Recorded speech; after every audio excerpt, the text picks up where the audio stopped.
Sud Radio, c'est votre avenir. Trina Magdine, Alexandre Delovan. Bonjour à tous, soyez les bienvenus dans C'est votre avenir. Merci d'être avec nous sur Sud Radio pour terminer la semaine. Alors si vous avez besoin qu'on vous aide à trouver des réponses à vos questions, si vous avez besoin d'être éclairé sur votre présent et sur votre avenir, ou si vous avez besoin de conseils pour avancer, eh bien vous êtes au bon endroit. Notre coach intuitif Alexandre Delovan va vous donner son ressenti grâce à son don qui n'est plus à prouver, bien sûr, depuis 5 saisons. Bonjour Alexandre. Bonjour Trina, bonjour à tous. Comment ça va en ce vendredi? Écoutez, ça va comme une fin de semaine. Voilà. Avec de l'énergie, de la bonne humeur. Oui, malgré tout. Malgré tout, voilà. Bon. Allez, je vous invite à nous rejoindre dès maintenant pour nous poser toutes vos questions. 0826 300 300. Tout à l'heure, on s'intéressera aux empreintes impossibles avant la superstition du jour et l'ange du jour. Et on démarre avec Christine. Bonjour Christine. Bonjour Trina, bonjour Alexandre. Bonjour. Bienvenue Christine, vous nous appelez d'où? Je vous appelle de l'Aude. D'accord. Alors, votre belle famille vous a rejeté dès le départ. Oui, c'est une longue histoire dans laquelle on ne va pas rentrer dans le détail parce que ça serait trop long à raconter. 33 ans de vie commune. Hein. Donc, j'ai divorcé en 2020. Oui. Donc, après ces 33 années de vie passées ensemble et même travaillé ensemble, où je n'ai malheureusement été confrontée qu'à un comportement récurrent de lâcheté et de manipulation de la part de mon ex-époux. Mais bon, le mal étant fait, il faut reconstruire. Donc la reconstruction a été compliquée et longue parce qu'on doit se repasser le film à l'envers pour tout comprendre. C'est ce que j'ai compris d'ailleurs. Et aujourd'hui, donc après cette relation conflictuelle auquel j'ai décidé de mettre un terme, donc je me demandais, le questionnement du jour c'est celui-ci. Est-ce que je vais avoir enfin la chance de rencontrer une belle âme avec qui je pourrais envisager un projet sérieux à deux? D'accord. Alors, nous, on est quand même obligés de revenir un petit peu sur votre histoire avec votre mari pour pouvoir avancer et pour que Alexandre puisse vous donner son ressenti. Par rapport à votre mari, le comportement qu'il avait, comment vous expliquez le fait qu'il ne vous ait pas suffisamment défendu parce que c'était sa famille, ou lui, de son côté, ses sentiments pour vous étaient comment il se comportait avec vous, lui, directement? Je pense que c'est une tendance générale. La lâcheté fait partie de son profil. C'est pas tant dans les relations sentimentales, c'est à tous les niveaux. D'accord. Voilà, c'est ce que j'ai découvert après. C'est-à-dire, il est aussi bien lâche dans sa vie sentimentale que dans sa vie professionnelle. Ah oui. Oui, donc ça va dans tous les domaines. D'accord, mais qu'est-ce qui fait qu'il est lâche dans sa vie professionnelle? Pourquoi, par exemple? Un exemple concret, quelqu'un qui ne s'affirme pas auprès de ses patients, par exemple, puisqu'il est dans le domaine médical. D'accord. Donc, quelqu'un qui ne s'affirme pas non plus dans l'équipe médicale. Il avait des problèmes avec des collègues de travail, du coup? Non, il reste en retrait tout le temps. Oui, d'accord. Aucune personnalité, on dirait qu'il est vide. Et pourtant, c'est quelqu'un qui a fait des études, hein, donc qui a été sanctionné par des diplômes, donc qui devrait avoir quand même l'assurance de parler, puisqu'il a soi-disant les connaissances. Donc là, vous vous êtes séparés exactement quand? C'est avec aussi sa famille, puisque ça a commencé très mal quand nous nous sommes rencontrés, à savoir que sa mère qui avait un pouvoir matriarcal énorme dans sa famille, puisque c'est une femme donc qui avait, j'en parle au passé parce qu'elle est décédée en 2019, donc avant que nous divorcions, hein. Donc c'était une femme qui semait la terreur parmi ses 7 enfants. D'accord. Voilà, j'ai une expression sympathique qui vient de lui d'ailleurs. Quand elle éternuait, tout le monde était enrhumé. Oui, ça veut un peu tout dire. Voilà, ça veut tout dire. D'accord. Donc, une personne, cette dame qui m'a rejetée dès le départ sans m'avoir connue ni vue d'ailleurs. Hein. Ah oui. J'ai entendu parler même. Oui. Ça a été de sa part maladif, hein, je pense. Mon futur époux, puisque ça l'était pas encore à l'époque, avait pris la décision de couper les ponts avec sa belle famille, d'où je pensais être une belle preuve d'amour. Mais si vous voulez, ça s'est avéré se retourner, j'ai l'impression, contre moi, puisque je pense que quelque part, pendant toutes ces années, il m'en a beaucoup voulu, puisque la première des choses qu'il a faites, juste après notre divorce, c'est de renouer avec eux. Ah. D'accord. Bon, Voilà. et votre divorce, c'était quand exactement ? Septembre 2020. D'accord. Alors, Alexandre, Oui. votre ressenti sur tout ça et bien sûr sur la suite pour Christine. Est-ce qu'il y a une rencontre qui arrive ? Est-ce qu'elle va se reconstruire ? Oui, effectivement, Christine, j'ai l'impression que vous êtes en train un peu de renaître de vos cendres et de vouloir donner un autre aspect de votre existence. Moi, et vraiment, là aujourd'hui, par rapport à vos émotions, par rapport à ce que vous témoignez, eh bien, je sens quand même, malgré tout, il y a toujours une notion de rancune, de colère, vous voyez, de choses qui sont encore un peu amères, qui ne sont pas encore complètement évacuées, mais qui sembleraient s'éliminer au fil des mois et au fil des années. Ensuite, sur votre devenir sentimental, il y a effectivement une nouvelle réalisation. Alors, j'ai vraiment l'impression, le sentiment qu'il y a un désir chez vous d'une vie ailleurs, de peut-être de vouloir vous projeter autrement, différemment et peut-être dans une autre, soit dans une autre ville ou dans un autre endroit, peut-être dans un autre département ou autre, mais je vous sens vous déplacer. Est-ce que vous l'envisagez ? Pas vraiment pour l'instant. Pas vraiment. Alors, pour moi, vraiment, il y a cet aspect-là qui semble apparaître avec beaucoup d'évidence. Et vous verrez que même si aujourd'hui, ce n'est pas encore pensé de cette manière-là, les choses risquent de s'annoncer comme ça.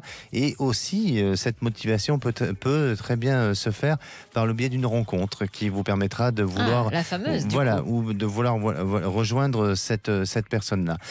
Ça demande encore un petit peu de temps pour pouvoir rencontrer cette personne, mais j'ai vraiment aussi l'impression que vous êtes dans cette phase donc de vouloir rencontrer de nouvelles personnes, d'échanger, socialement, d'aller vers d'autres niveaux et d'autres styles ou de personnes, et à partir de là, ça vous permettra de faire une belle rencontre d'ici à peu près la fin de l'année 2023. Et puis, ce changement de vie, cette transformation, cette volonté aussi de vous projeter ailleurs peut très bien se mettre en place sous une période de 2 à 3 ans. Et là, je vous sens et je vous vois aussi vraiment exister autrement et être dans un autre épanouissement de vie. Merci beaucoup Christine d'avoir été avec nous sur Sud Radio. Allez, on va s'intéresser dans un instant aux empreintes impossibles et on attend vos questions pour notre coach intuitif Alexandre, 0826 300 300. À tout de suite. Sud Radio, c'est votre avenir, le sujet du jour. On est vendredi et vous allez nous parler des empreintes impossibles. Et oui, en 2017, une équipe internationale de chercheurs a découvert près du village de Trakilos en Crète une 50aine d'empreintes fossilisées. Elles proviendraient de bipèdes, plus précisément d'humains primitifs géants. Et la datation leur donne pas moins de 6,05 millions d'années, ce qui en ferait les plus anciennes preuves directes de la présence d'humains primitifs. Ces empreintes de pas sont très particulières, avec une boule sous l'avant du pied et un très gros orteil. La voûte plantaire est quasiment inexistante, le talon très étroit et la plante de pied est plus courte que celle de l'Australopithèque qui remonte lui à 3 millions d'années. Et vous dites géant, c'est-à-dire vous allez voir. On y arrive. Alors, est-ce que ce sont les seules empreintes géantes d'humains primitifs qui ont été retrouvées Oh que non. En 1896, une pierre portant une empreinte parfaite de pied humain de 37 cm de long a été trouvée aux alentours de Parkersburg en Virginie. Son âge a été estimé à 150 millions d'années. Pendant l'été 1882, des détenus de la prison de Carson City dans le Nevada qui travaillaient dans une carrière ont trouvé une couche de roche avec des traces de mammouths fossilisés et 12 empreintes d'humains primitifs géants de 50 cm. Les pas étaient de 50 cm. Certaines de ces empreintes montraient même qu'ils portaient des sandales. Vous vous rendez compte à cette époque ? Oui. En 1884, Earl Flint, un géologue de l'université de Harvard, a découvert dans une carrière du Nicaragua des empreintes d'humains primitifs géants de 40 cm, certaines là aussi avec sandales et d'autres montrant l'usage d'une canne.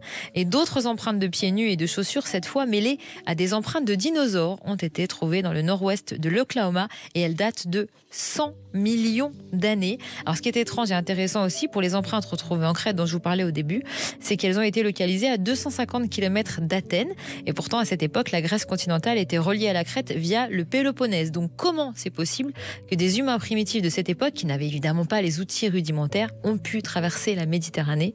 On espère qu'un jour on aura la réponse. Ah oui, effectivement. Alors bon, vous qui faites du 48, si jamais un jour vos pieds sont fossilisés, on verra des empreintes de 48. Est-ce que vous savez combien mesure votre pied? On en a besoin parfois pour les pointures de chaussures étrangères, par exemple. Non, je ne sais pas exactement. Mais moi, le mien, il fait 23,5 cm. Je chausse du 37. Donc là, vous vous rendez compte, ce sont des empreintes de pas qui mesurent 50 cm. Pourtant, en off, vous m'avez dit que c'était 48. Non, votre pied, ça c'est vous. Oui. Marilyn nous a rejoint. Bonjour Marilyn. Bonjour Trina, bonjour Alexandre. Bonjour. Bienvenue Marilyn, vous nous appelez d'où? d'Agde. Ah, très bien. Alors, vous êtes toujours tombée sur des hommes toxiques, hein? Oui, c'est exactement ça. Racontez-nous. Disons même toute jeune, déjà à 19 ans, j'avais rencontré quelqu'un à qui je suis restée 3 ans et c'était parti un peu sur de la violence physique.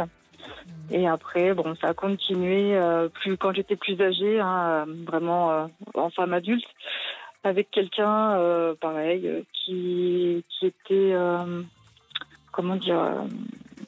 qui était violent physiquement et verbalement, qui m'a trompée aussi. Et j'avais pas le droit de sortir. Enfin, c'était fallait que je rentre de suite après les cours de danse. Enfin, c'était très compliqué. Et après, j'ai eu quelqu'un pendant 5 ans et demi où il y a eu à peu près la même histoire, où j'ai été trompée depuis le début. Il y avait de la violence verbale aussi. Et voilà, enfin, ça a été un peu compliqué. J'ai réussi quand même à me reconstruire et pas mal évoluer après cette dernière grande histoire là, de 5 ans et demi. Oui. Puis on devait faire une file et il m'avait menti aussi sur ça. Enfin oui, ça a été un peu loin. Et là, aujourd'hui, en fait, je rencontre des hommes, mais c'est beaucoup mieux qu'avant, bien sûr, mais j'aimerais savoir, en fait, quand est-ce que je pourrais rencontrer quelqu'un d'honnête, respectueux, et voilà, ça serait ma question du jour, s'il vous plaît. Parce que vous dites que depuis, ça va mieux, mais les hommes que vous rencontrez ne sont pas respectueux quand même? Il y en a, non. Il y en a, mais je les détecte très rapidement. D'accord. Mais bon, ça n'empêche pas que j'empathise quand même un peu au milieu. Bien évidemment, bien évidemment. Est-ce que par rapport à tout ce que vous avez pu subir, notamment de la violence, est-ce que vous suivez une thérapie ou vous avez suivi une thérapie? Alors à l'époque, non, mais là, je suis suivie par une psychiatre depuis 1 an et demi, 2 ans, qui m'aide justement sur tout ça et à avancer justement. Ça fonctionne, vous le sentez? Oui, parce que les personnes que je rencontre sont complètement différentes, donc ça veut dire que j'ai changé moi aussi. D'accord. Alexandre. C'est important. Oui, exactement. Comment vous pouvez expliquer tout ça d'après votre ressenti, et surtout, est-ce qu'une vraie rencontre avec quelqu'un de sérieux et respectueux arrive? Oui. Alors Marilyn, je ne veux pas repartir dans une thérapie ou quoi que ce soit parce que c'est pas le but, mais quand je vous écoute et j'essaye attentivement de me concentrer à votre connexion et à votre vie aussi, et on me parle du père. Alors je ne sais pas si le lien avec votre père, il y a quelque chose qui a été marquant ou autre. Est-ce que ça vous évoque quelque chose? Alors excusez-moi, ça est en train de monter un petit peu là. Parce qu'aujourd'hui, c'était son anniversaire qu'il est décédé maintenant.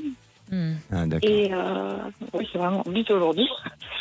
Peut-être qu'il pense à vous, peut-être qu'il est là, peut-être qu'il vous protège. Oui, parce que si on vous parle du père, il y a quelque chose. Oui, je pense qu'il y a des chances. Après, c'est vrai que j'avais un pré-ressenti, entre guillemets, mais maintenant je peux plus lui poser la question, parce que je voulais lui poser la question, de savoir s'il n'y avait pas eu quelque chose, justement, quand j'étais petite. Parce qu'avant de mes 6 ans, j'avais aucun souvenir de rien du tout. Ah bon? D'accord. Une bribe ou deux, mais c'est vraiment rien. Et ma psychiatre m'a dit que c'était pas, qu'il devait y avoir quelque chose. Et depuis vos 6 ans, donc depuis que vous avez des souvenirs, ça se passait bien avec votre papa? Ah oui, moi je suis la petite fille à papa. D'accord. D'accord. Mais bon, peut-être qu'il y a une histoire, ou peut-être que si vous voulez, et parfois dans la mémoire cellulaire, ce que votre vie aujourd'hui, elle est représentative peut-être d'une personne d'un point de vue familial, et notamment vis-à-vis de la filiale du père, où il y a eu une personne qui a eu un peu le même vécu que vous, et c'est pour ça que ça pourrait être intéressant de rechercher un petit peu ce qui s'est passé du côté du père, et pas forcément lui personnellement, mais peut-être de ce côté-là. Ouais. Voilà. Alors, ça permettrait peut-être de comprendre, ça permettrait aussi peut-être de corriger, mais bon, ça ne vous empêche pas aussi de rencontrer des mauvaises personnes, hein, mais en tous les cas, je vous sens aujourd'hui vouloir mettre un terme à ce genre de rencontres, et je vous sens aussi avoir cette capacité à très vite identifier les personnes qui seront toxiques pour vous. C'est-à-dire qu'auparavant, vous avez peut-être trop idéalisé la relation du couple. Et donc, alors c'est peut-être aussi l'image qu'on vous a donnée, d'un point de vue familial, de ce que vous avez aussi reçu comme amour par rapport à vos parents. Et vous l'avez un peu trop idéalisé, et à chaque fois, mais la déception, elle est là, et peut-être que ces personnes ont aussi bien profité de vous à ce niveau-là. Mais là, vraiment, vous êtes dans une lucidité, vous êtes dans une notion de prise de conscience, dans un recul face à la situation, et je vous sens pas renoncer non plus. Donc, la rencontre va pouvoir se faire, et c'est vraiment, il faut rester dans cette volonté de pouvoir être heureuse sentimentalement, parce que je vous sens avoir une belle réalisation. Alors, je ne veux pas vous effrayer, mais ça parle de moins de 3 ans. Donc, ça peut être sous une période de 3 ans. Alors, bien sûr que à le dire comme ça peut paraître très long, d'attendre et autres, mais peut-être que cette histoire pourra se construire, elle pourra se construire progressivement, et elle peut arriver avant ces 3 ans, et puis se mettre en place véritablement dans 3 ans. Et vous verrez que c'est une personne qui aujourd'hui a été aussi marquée par son histoire, qui a été, je dirais, fragilisée émotionnellement et sentimentalement, et peut-être a vécu aussi des histoires assez similaires, même si c'est un homme, mais qui a vécu des histoires assez similaires que vous. Donc c'est ce qui va vous permettre de vous rapprocher, c'est ce qui va vous permettre aussi peut-être de mieux vous comprendre, et d'avancer main dans la main pour arriver à vous réaliser ensemble. Et je dirais même plus loin, c'est qu'avec cette personne, je vous sens avoir un projet de construction d'habitation, c'est-à-dire une construction, pas un achat, même s'il y a un investissement immobilier, mais dans cet investissement immobilier, on va véritablement sur une construction. D'accord. Bon, on vous le souhaite en tout cas, Marilyn. Oui, c'est gentil. Merci beaucoup. Merci pour votre témoignage. Merci, bon courage à vous. À bientôt, Marilyn. Merci à tous les deux. Merci, au revoir. Allez, on part sur le groupe Facebook C'est votre avenir, que je vous invite à rejoindre. On va prendre le message de Jacques qui nous dit: j'ai clairement vu dans mon rêve une ombre noire en forme de silhouette avec 2 yeux jaunes brillants. Elle semblait menaçante. Comment l'interpréter ? Alors, bien sûr que ça peut être effrayant et ça peut faire peur, mais ce rêve signifie tout simplement que vous devez assumer la responsabilité de toutes vos actions, qu'il faut renforcer votre esprit et d'avoir le courage d'accepter aussi ce que vous avez fait courant de ces derniers temps. Ça permet aussi de gagner du respect et de la confiance des autres. C'est une partie un peu de vous-même, c'est une facette un peu cachée qui se présente à vous. Alors, de la notion des yeux qui brillent, ce regard-là qui peut être perturbant et déstabilisant, eh bien, c'est peut-être un regard qui est sur votre propre jugement personnel, sur votre perception des choses, et sur lesquelles il faut peut-être modifier ou essayer de voir autrement les choses. Donc, ce n'est pas forcément un rêve qui est lié à quelque chose de paranormal ou d'une tierce personne ou d'une entité ou de ce qu'on pourrait... Alors justement, j'allais vous poser la question, comment être sûr que c'est bien dans le rêve et que ce n'est pas la présence d'une entité ? Bien. qui se serait immiscé? Eh bien, s'il n'y a pas eu de réaction physique, donc de sentiments, de sensations, de choses comme ça, eh bien, on est sur l'ordre du rêve. Mais après, c'est à l'auditeur à peut-être nous donner plus de précision. Exactement. Allez, on vous attend sur Sud Radio si vous voulez poser vos questions à notre coach intuitif et être éclairé sur votre avenir. 0826 300 300. À tout de suite. Sud Radio, c'est votre avenir. Trina Magdine, Alexandre Delovan. Et de retour dans C'est votre avenir, soyez les bienvenus. Si vous nous rejoignez sur Sud Radio, c'est Alexandre qui répond à toutes vos questions au 0826 300 300. Donc n'hésitez pas à nous rejoindre comme Catherine qu'on va avoir dans un instant. D'abord, c'est la superstition du jour. Alexandre. Alors oui, vous savez qu'il existe un lieu en France haut placé en superstition, aussi de magie noire ou même d'exorcisme. Oui. Eh bien, c'est où? Chez vous. Et non, c'est dans le Berry. D'accord. Là-bas, les croyances et les pratiques de sorcellerie sont encore plus vivaces. Alors, il y en a un peu partout en France. Vous savez que en Auvergne aussi, il y a beaucoup de choses comme ça. Mais dans le Berry, c'est une région qui est réputée avec beaucoup de légendes où les croyances sont bien ancrées. Et là-bas, il existe une forêt près de Châteauroux, dans l'Indre, où il y a une croix. Alors ça, jusque-là, ça va. Et une croix de bois, eh bien les gens s'y retrouvent et tournent 3 fois autour de cette croix pour trouver un mari, mais ils viennent surtout pour se protéger du mauvais sort, parce qu'apparemment cette croix arriverait justement à protéger de mauvais sorts. Alors il se dit même que certains grattent la croix avec un couteau ou un canif afin de récupérer de l'écorce et pour vraiment se protéger de ce mauvais sort-là. Et d'ailleurs, les croyances dans la sorcellerie doivent beaucoup au roman de George Sand, dans le livre intitulé La mare au diable. Alors, dans ce livre, elle parle de cette mare qui se trouve dans le bois de Chanteloup. Et aujourd'hui, c'est une mare qui est asséchée forcément par la canicule. Mais la superstition est de ne pas faire le tour de cette mare, sinon ça porte malheur.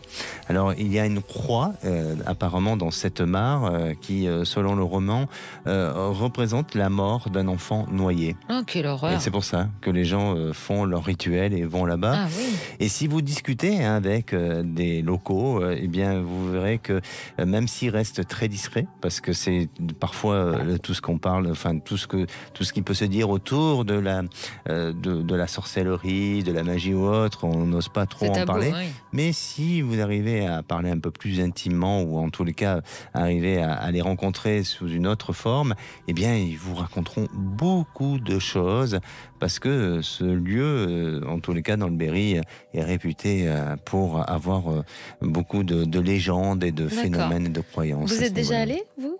Bien sûr, je suis déjà allé dans le Berry, mais j'ai jamais fait de choses avec les poupées, les aiguilles. Non, je sais très bien que non, sinon vous ne seriez pas là. Non.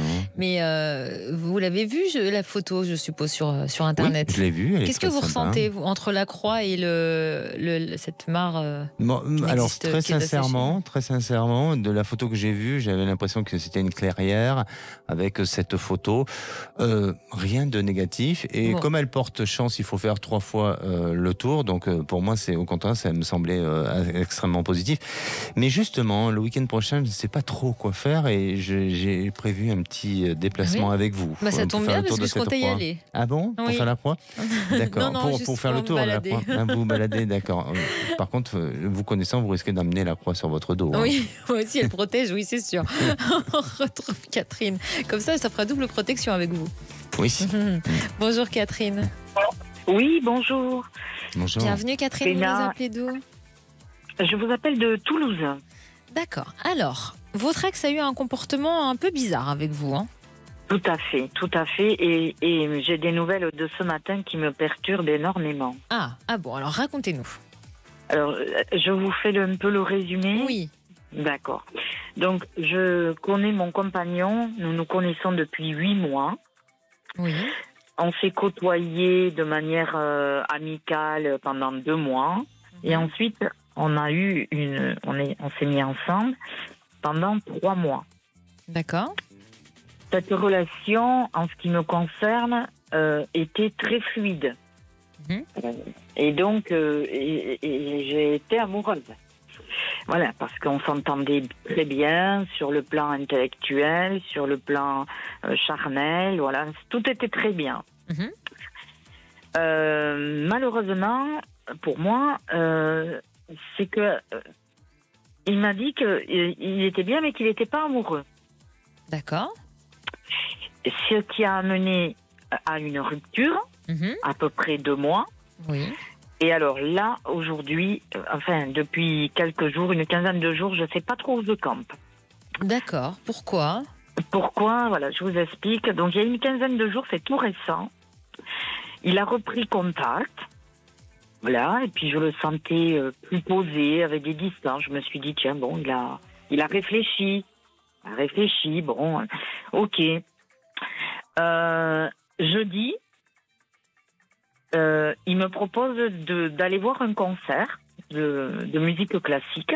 Oui. Donc, très bien. Je me suis dit, waouh, pas mal. Et là, tout va bien. Bon, il était un petit peu sur le plan, comment je veux dire,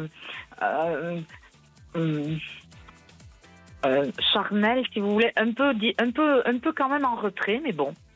Bon, au final, vendredi de la semaine dernière, là, tout ce vendredi, le lendemain, je reçois un SMS et où il me dit que en fait, on pourra se revoir, mais uniquement en amis. Ah, d'accord. Bon. Alors, ça m'a pas convenu. Eh oui, forcément. Mais non, ça m'a pas convenu. Donc, je lui ai répondu le samedi. J'ai pris un peu de réflexion pour savoir ce que j'allais lui mettre. Parce que quand même, sur ce temps-là, il s'est passé des choses et pas toujours très sympas pour moi. Autant vous dire aussi, vous pouvez le comprendre, que lorsqu'on vous dit qu'on n'est pas amoureux de vous, mais qu'on a été avec vous... Bah forcément, c'est la douche froide. Voilà, il y a quand même un petit problème. Bon, alors vous lui avez répondu quoi ? Alors, en fait, moi, je lui ai répondu, entre guillemets, pour moi, c'était la goutte d'eau qui faisait déborder le vase. Oui. Qui avait déjà eu la rupture avant. Et donc là, j'ai dit, bon, ok, tu veux partir, tu veux ta liberté, parce qu'il fait de la moto aussi, c'est un motard. Donc vous l'avez quitté ? Voilà, alors, d'accord. Voilà, mais j'ai pas été, si vous voulez, j'ai envoyé un SMS, pas de colérique, pas hystérique, voilà, mais fataliste. D'accord. Par contre, je lui ai fait sentir qu'il m'avait manqué de respect. Ça oui, je le lui ai dit texto. Bah, vous avez bien fait. Alors, Alexandre, est-ce que Catherine va pouvoir rebondir et avoir une autre rencontre qui se passe bien pour le coup? Écoutez, alors moi l'expression de la goutte d'eau qui a fait déborder le vase, je pense que Catherine a repris son bouquet de fleurs et est repartie, ça c'est sûr. Bien, écoutez, vraiment Catherine, je sens que aujourd'hui c'est votre honneur qui a parlé, c'est cette envie à un moment donné de reprendre le dessus et de ne pas vous laisser emporter par une certaine forme de manipulation, un sentiment de ne pas être aimé comme vous le soyez et à votre juste valeur, bien entendu. Et pour moi, aujourd'hui, cet homme peut vouloir revenir vers vous ou essayer tout au moins peut-être de rediscuter, de renégocier. Mais je vous sens vraiment prendre du recul sur cette histoire et je ne vous sens pas vouloir essayer de peut-être de renclencher ou tout au moins de repartir sur quelque chose de nouveau. Par contre, il semblerait que vous avez fait auparavant une rencontre qui n'a peut-être pas abouti ou qui n'a peut-être pas été, je dirais, à votre convenance et où c'était peut-être pas le moment ou la période. Et cette personne se remanifeste à vous. Et je vous sens le rencontrer vraiment de manière fortuite. Oui, fortuite et surtout avec, je dirais, lui, une approche où il est sûr sûr de lui, avec une envie à nouveau de tenter sa chance. Et là, votre regard va se poser autrement et différemment. Et c'est une histoire qui pourra progressivement se mettre en place. Et c'est vraiment une personne avec qui vous pourrez lui faire confiance et installer peut-être une belle histoire entre vous. Merci Catherine d'avoir été avec nous sur Sud Radio. On passe à l'ange du jour, Alexandre. Quel ange on célèbre le 27 janvier? Eh bien, déjà, le 27 janvier, c'est la Sainte-Angèle et c'est la Saint-Julien aussi. Angèle. Angèle, J'aime bien oui. avec cet accent. Alors, après la Sainte-Angèle, eh bien, vous savez que le jardinier ne craint plus le gel. Ah bah oui, c'est Ouais. logique. Oui, mais il fait encore froid. Oui. L'ange qui gouverne cette journée, c'est Palia. Il incite à faire du bénévolat, il permet de trouver son chemin et aussi de trouver l'éveil spirituel. Il agit avec discernement entre le bien et le mal et il vous soutient, il vous soutient à garder une grande force morale. Alors sa formule d'invocation est celle de dire « Ange Palia, délivre-moi des lèvres mensongères et de sa langue perfide Ah bah, ». Oui. c'est très imagé. C'est très imagé, mais c'est très sympa aussi. Oui, Enfin, ça dépend à quel moment de oui la voilà, journée. c'est ça. Et avec Oh, qui dis donc, aussi. Alexandre. Pardonnez-moi, on dérive là. Oui, oui. Pour faire une bonne invocation, visualisez la couleur bleue et puis la couleur que vous avez sur vos lèvres. Rouge, Voilà. d'accord. Sa pierre de chance, c'est la malachite. C'est une Parce que pierre la de bière couleur. de chance, bon, c'est peut-être autre chose. Non, oui, c'est vrai, effectivement, mais bon, c'est une malachite. Alors, elle est de couleur verte. On la trouve dans les mines de cuivre et surtout dans le monde entier. Ses propriétés agissent contre la négativité. Alors, elle n'absorbe pas l'énergie négative, mais couvre plutôt l'énergie positive. Ce qui fait toute cette différence par rapport à d'autres pierres. Et l'utilisation de cette pierre est souvent associée au chakra du cœur ou au chakra plus élevé afin d'équilibrer les énergies de l'âme en chacun de nous. Elle augmente les sentiments de force, de courage, de vigueur et de puissance. Et puis si vous avez du mal à dormir, eh bien avoir une malachite sur votre chevet permet d'avoir un endormissement plus facile. Anniversaire du jour? Allez, C'est l'anniversaire de Lou et puis du violoniste Renaud Capuçon. d'accord. Et un souvenir? Non, il n'y en a pas. Oh, Non, je n'ai pas trouvé Bon. de souvenir très marquant. d'accord. On retrouve Alexandre. Alexandre, bonjour. Bonjour Trina, bonjour Alexandre. Bonjour. Bienvenue, vous nous appelez d'où? Alors, de Seine-et-Marne. D'accord. Et ça concerne votre situation professionnelle et financière? Oui, c'est ça. Dites-nous. Alors, il y a on va dire oui, en 2021, en fait, j'ai entamé une reconversion professionnelle. Et donc là, en ce moment, en fait, je continue en fait ma reconversion. Donc, j'ai fait une première formation, j'ai réussi j'ai eu mon diplôme. Là, je continue dans la continuité. Sauf que j'ai du mal en fait à me stabiliser professionnellement. Enfin, j'ai toujours eu en fait du mal. Et donc j'ai aussi le souci, c'est que j'ai toujours eu aussi du mal à trouver ma voie. Donc là, je pense l'avoir trouvé, mais ça reste. Enfin, je me pose encore beaucoup de questions et voilà. Et donc j'ai encore du mal à me situer réellement professionnellement. Donc ce qui fait que ça me pose problème dans ma vie de tous les jours. D'accord. Sur quoi, par exemple? Est-ce qu'il y a des choses sur lesquelles ça vous pose problème en particulier? Pour moi, c'est comme si que j'étais pas. C'est une sorte d'instabilité qui joue en fait sur ma vie de tous les jours, c'est-à-dire sur mes enfants, comme sur mes relations personnelles aussi, parce que de ce côté-là aussi, c'est pas non plus très stable. Donc voilà. D'accord. Alors, votre questionnement aujourd'hui exactement est lequel?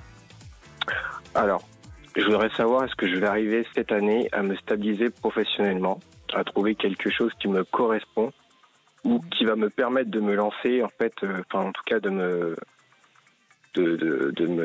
stabiliser professionnellement. Voilà. D'accord. Et de vous épanouir par conséquent. Et de m'épanouir, bien sûr. Alexandre, on vous écoute. Oui, Alexandre, donnez-moi une couleur en pensant à votre situation professionnelle. Vert. Un vert plutôt clair, foncé?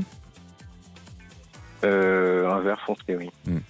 Alors, effectivement, hein, je pense que il y a une recherche de votre voie professionnelle où même si jusqu'à présent vous avez suivi un chemin et vous êtes orienté vers un statut professionnel qui semblait vous correspondre, mais je vous sens encore être dans une volonté de changement et de reconversion professionnelle. Il y a quelque chose en vous qui est en train de germer, peut-être l'idée d'une formation, l'idée d'un éventuel changement, et puis à la fois il y a aussi une rupture professionnelle que vous avez vécue auparavant et qui a été mal vécue. Est-ce que ça a été le cas ?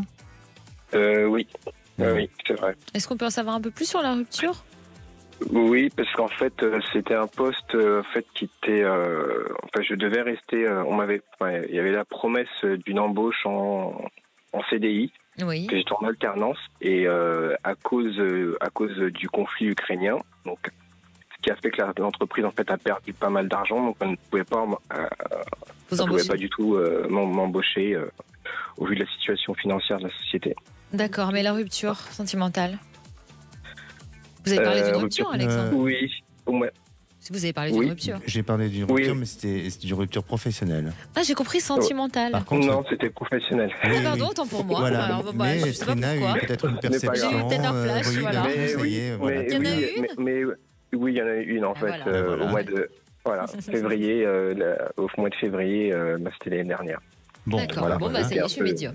Bon, mais très bien. Écoutez, je vais vous laisser tranquille. Hein, je ne vais pas vous déranger plus.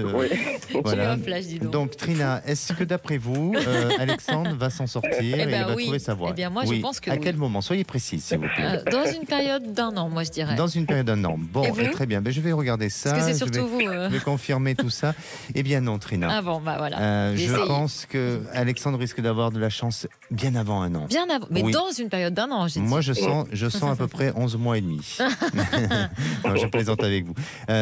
Oui, vous êtes dans cette phase de reconversion, vous êtes dans cette phase de changement. Moi, c'est surtout votre statut qui me parle. C'est-à-dire que il y a un changement progressif. Alors, vous allez trouver un travail, mais peut-être que oui, on revient à cette période des 1 an où il peut y avoir un changement pour vous, mais c'est surtout au niveau du statut. Et je crois vraiment que vous devez gagner de la confiance en vous, peut-être pour avoir votre propre projet ou peut-être la volonté de devenir indépendant, autonome. Et vous avez des capacités en tous les cas, à pouvoir mener ce statut-là. Et puis, tout ce qui est de l'ordre de la créativité, parce que votre esprit a besoin de créer, et c'est ça qui vous, je dirais, vous ennuie aujourd'hui, de ne pas assez créer. Donc, dans tout ce qui est créativité, n'hésitez pas, dans les nouvelles technologies, il y a quelque chose qui peut très bien se mettre en place pour vous et vous amener à votre réalisation. Donc, pour répondre à votre question, effectivement, vous êtes sur une voie de changement progressif, mais qui, d'ici 1 an, vous aurez plus de stabilité. J'avais réussi à capter ça aussi d'ici 1 an. Là, c'est la chance, par contre. Merci, Alexandre. Je vous remercie beaucoup. Merci, à bientôt. À bientôt, au revoir. Allez, venez nous rejoindre vous aussi sur Sud Radio, 0826 300 300. On vient tout de suite. Sud Radio, c'est votre avenir. Trina Magdine, Alexandre Delovan. Et de retour sur Sud Radio pour la dernière partie de C'est votre avenir. N'hésitez pas à nous rejoindre. Il vous reste un petit peu moins de 10 minutes avant les vraies voix. Avec Cécile de Minibus et Philippe David, bien sûr. 0826 300 300 pour nous rejoindre. On retrouve Nathalie. Bonjour Nathalie. Bonjour Trinette. Bienvenue Nathalie. Merci de m'accueillir. Merci Bonjour Alexandre. Bonjour. Vous nous appelez d'où ?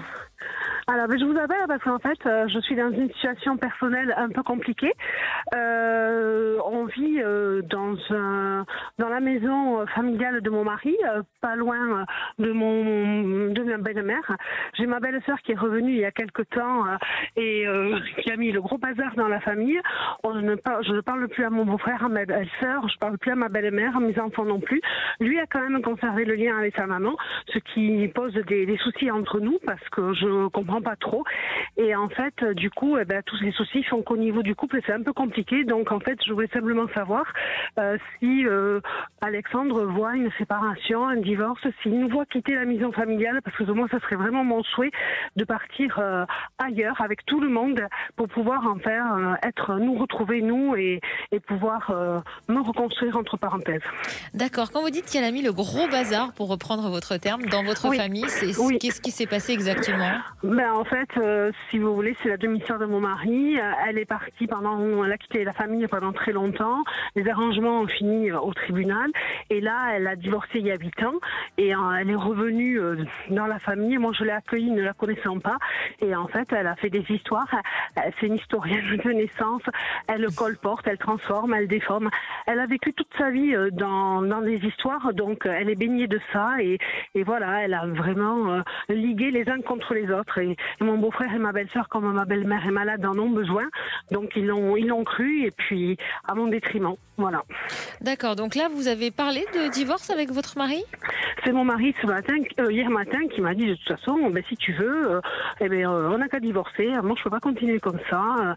Donc ça m'a blessée parce que c'est moi qui suis prise à partie dans toute cette histoire. Et c'est mon beau-frère et ma belle-sœur qui, le 31, ont été d'une violence rare envers moi, qui m'ont fait un règlement de compte. Et c'est vrai que moi, c'est pas la finalité que je veux. Moi, c'est préserver mon couple, mais ne pas continuer à vivre là parce que, comme j'ai l'habitude de dire, c'est difficile de se reconstruire quelque part quand on vous met en permanence le visage c'est comme si on vous demande de faire le deuil de quelqu'un et qu'on vous met en permanence la photo de la personne décédée devant vous, quoi. Et moi, j'y arrive pas. Ça fait combien de temps que vous êtes avec votre mari ? Ça fait 22 ans. Ah oui, quand même. Alors, Ouais. Alexandre, est-ce que tout ça peut s'apaiser selon vous ou est-ce que vous percevez une séparation ? C'est compliqué. C'est compliqué parce que de ce que je ressens, c'est que votre mari, c'est pas qu'il n'a pas le courage, mais il n'arrive pas, si vous voulez, à se positionner. Il n'arrive pas à s'impliquer totalement dans cette histoire et à un moment donné à devoir prendre les bonnes décisions pour préserver son couple. Et il préfère, au détriment des autres, peut-être de mettre tout en péril et d'aller vraiment, je ne veux pas dire à l'échec, mais aller vraiment à la catastrophe que d'essayer de trouver des solutions et d'essayer d'améliorer les choses. Alors, ça ne veut pas dire pour autant, et de ce que je ressens, que votre mari n'entend pas ce que vous lui dites. Ça ne veut pas dire aussi qu'il ne ressent pas de la même manière que vous, c'est-à-dire que lui-même peut-être trouve tout ça injuste par rapport à vous et ce qu'on vous fait vivre et ce qu'on vous fait supporter, mais ne pouvant pas arriver à agir ou à interagir, eh bien, il va peut-être chercher à un moment donné cette notion de « je lâche tout et divorçons, prenons cette décision-là ». Est-ce qu'il l'exprime, Nathalie, votre mari, ça, ce que dit Alexandre ? Est-ce qu'il vous dit « je n'arrive pas à me positionner » ? Non, mais c'est vrai que il en a parlé notamment à une maman en lui disant que c'était compliqué pour lui. Et c'est vrai que c'est tout à fait ça. Alexandre a bien ressenti ça. Il n'arrive pas parce que il est entre les deux. Il est entre les deux. Il est entre sa famille, il est entre moi. Et en plus, moi, j'ai mon fils avec moi, enfin notre fils avec moi. Et c'est vrai que voilà quoi. Et je pense qu'il n'a jamais su se positionner. Et en fait, comme sa maman est malade, il prend un peu. Mais c'est vrai qu'au quotidien, moi, j'ai vécu le 31 très violemment. Il n'a pas été là pour me soutenir. Et là, c'est vrai que j'ai dit 2023, non, je veux pas que ça se passe comme ça. Il faut absolument qu'on trouve une solution. Donc partir, moi, c'est que la maison familiale. Moi, ça me gêne pas. Mais j'aimerais qu'on parte tous les quatre, qu'on reste tous les quatre, parce que je veux pas leur donner ce plaisir. Voilà. Mais pour l'instant, je ne le sens pas être apte à pouvoir le faire. Et je pense que aujourd'hui, continuer à vivre dans cet état d'esprit-là, pour vous, c'est un petit peu vous miner et c'est un peu vous détruire à petit feu. Donc, moi, de ce que je ressens, c'est que vous risquez de vouloir prendre une décision, c'est-à-dire de changer la configuration de l'habitat et de vouloir peut-être décider de vivre ailleurs. C'est vrai. Voilà. Par contre, ne précipitez pas les choses par cette notion de divorce. Ne vous faites pas trop de mal, parce que je crois que même si votre mari aujourd'hui il parle de cette manière-là, c'est parce qu'il est face à une impuissance, mais il n'a pas forcément envie pour l'instant de divorcer. S'il le fait, c'est parce que voilà, il se sent pas la force et le courage d'affronter les choses. Donc, allez étape par étape, et je crois vraiment que si vous prenez cette décision, que vous décidez de vivre ailleurs et de sortir de ce qui vous est toxique et de ce qui vous est reproché en plus, eh bien, vous verrez qu'à un moment donné, votre mari va pouvoir, lui, se positionner. Et là, je sens qu'il y a cette possibilité à ce qu'il se rapproche et qu'à un moment donné, vous puissiez aussi décider de faire votre vie dans un autre endroit autre que celui-ci. On vous le souhaite en tout cas, Nathalie. Merci beaucoup pour votre témoignage. Juste, je voulais remercier Alexandre qui m'avait prédit qu'en 2023, je changerais professionnellement. Je ne voyais pas comment ça pouvait se faire et ça s'est vraiment réalisé et je voudrais le remercier infiniment. Eh bien, Voilà. écoute, on est ravis pour vous. Merci Restez beaucoup, confiante. Nathalie. Merci. À bientôt. Merci. Au revoir. Merci Alexandre. Oui. On se retrouve lundi à 16h. On verra comment canaliser un mental trop envahissant. À 16h. Hein. Et oui, à 16h. Et moi, je vous donne rendez-vous dimanche à 18h pour le meilleur de Sud Radio. Et je vous laisse avec Philippe David, Cécile de Minibus et toute l'équipe des Vraies Voix. Excellente fin de journée. Je vais la refaire. Et je vous laisse avec Philippe David, Cécile de Minibus et toute l'équipe des Vraies Voix. Excellente fin de journée à tous sur notre antenne.